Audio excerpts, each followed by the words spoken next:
ಸ್ನೇಹಿತರೆ, ಆಗಸ್ಟ್ 1ನೇ ತಾರೀಕಿಂದ ನಿಮ್ಮ ಜೇಬಿಗೆ ಬೀಳಲಿದೆ ಕತ್ರಿ. ನಮಸ್ಕಾರ ಸ್ನೇಹಿತರೆ, ನಾನು public talk Kannada YouTube channel ಇಂದ ನಿಮ್ಮ ಪ್ರೀತಿಯ ಜವಳಿ ಕೊಟ್ರೇಶ್.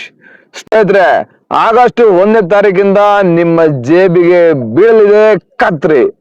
ಅದು ಹೇಗಂತ ತಿಳ್ಕೊಬೇಕೆ?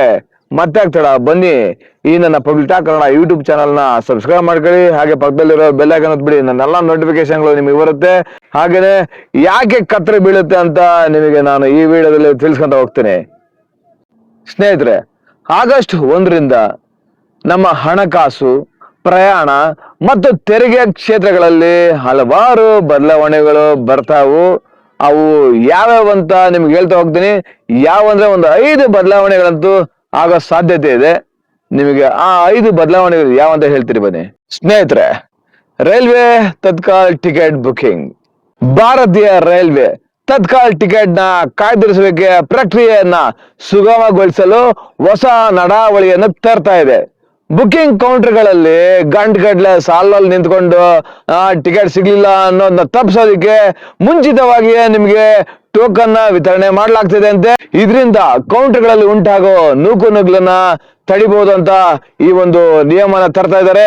ಟಿಕೆಟ್ ಬುಕಿಂಗ್ ಪ್ರಕ್ರಿಯೆ ಹೆಚ್ಚು ವೇಗವಾಗಿ ಹಾಗೂ ಪಾರದರ್ಶಕವಾಗಿ ನಡೆಯಲಿದೆ ಅಂತ ಹೇಳಲಾಗ್ತಿದೆ.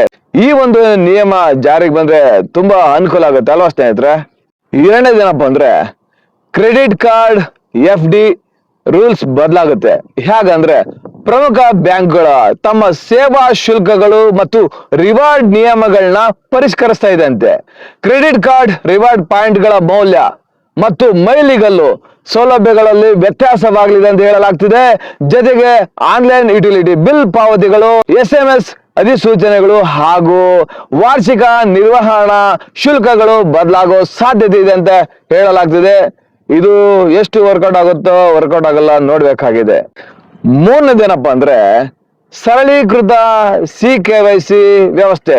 ಈಗ CKYC ಮಾಡ್ಬೇಕಾದ್ರೆ ಅಯ್ಯೋ ಆ ಡಾಕ್ಯುಮೆಂಟ್ಸ್ ತಗೊಂಡ್ಬೇಕು, ಈ ಡಾಕ್ಯುಮೆಂಟ್ಸ್ ತಗೋಬೇಕು, ಅಯ್ಯೋ ಏನಪ್ಪಾ ಪ್ರತಿ ಸರನು ನಾವು KYC ಮಾಡಿಸ್ಬೇಕು ಅನ್ನೋದಕ್ಕೆ ಇಲ್ಲಿ ಬ್ರೇಕ್ ಬೀಳಲಿದೆ. ಹೇಗಂದ್ರೆ, ಬ್ಯಾಂಕಿಂಗ್, ವಿಮೆ ಮತ್ತು ಮ್ಯೂಚುವಲ್ ಫಂಡ್ ವಲಯಗಳಲ್ಲಿ ಡಿಜಿಟಲ್ ಭದ್ರತೆಗಳನ್ನು ಹೆಚ್ಚಿಸಲು ಸೆಂಟ್ರಲ್ KYC 2.0 ಜಾರಿಗೆ ಬರಲಿದೆ. ಗ್ರಾಹಕರ ಗುರುತಿನ ದಾಖಲೆಗಳನ್ನು ಕೇಂದ್ರ ನೋಂದಣಿ ದತ್ತಾಂಶದಲ್ಲಿ ಸುರಕ್ಷಿತವಾಗಿ ಸಂಗ್ರಹಿಸಲಾಗ್ತಿದೆ.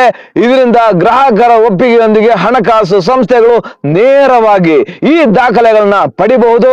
ಇದರಿಂದ ಹೊಸ ಖಾತೆ ಅಂದ್ರೆ ಹೊಸ ಅಕೌಂಟ್ ತೆರೆಯಬೇಕಾದ್ರೆ ಅಥವಾ ವಿಮೆ ಖರೀದಿಸುವಾಗ ಪದೇ ಪದೇ ನಾವು ದಾಖಲೆಗಳನ್ನು ಸಲ್ಲಿಸೋ ಅಗತ್ಯವಿರೋದಿಲ್ಲ.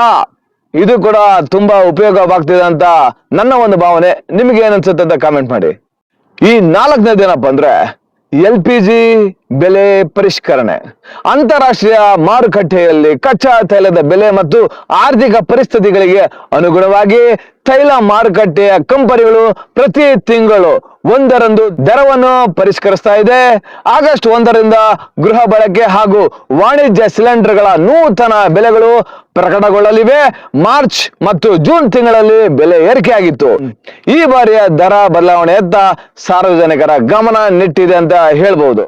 5ನೇದೇನಪ್ಪ ಅಂದ್ರೆ, ITR ಸಲ್ಲಿಕೆಗೆ ಕಡೆ ದಿನ.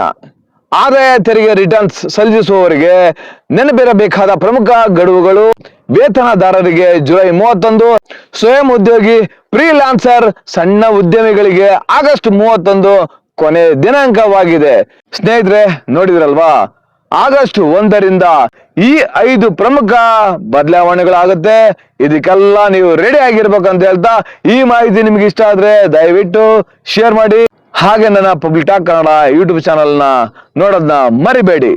ಜೈ ಕರ್ನಾಟಕ. ಧನ್ಯವಾದಗಳು.